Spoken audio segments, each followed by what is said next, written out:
মুসলমান এখন শহীদ হয়ে গেল এই সময়, যখন আমরা এখন আলোচনা করতেছি, ঠিক এই সময় না জানি কতগুলো বোন সৈন্যরা তুলে নিয়ে চলে গেল, না জানি কতগুলো বাচ্চার মগজে আবার বোম মারলো গুলি।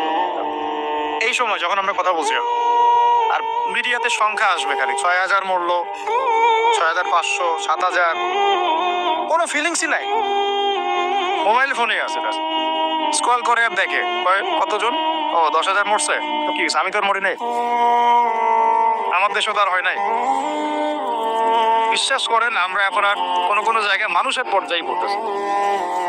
মানুষ কাকে বলে? যার আবেগ অনুভূতি আছে, যার ব্যক্তিত্ব গায়রত আছে, যার সম্মানবোধ আছে, রুচিবোধ আছে।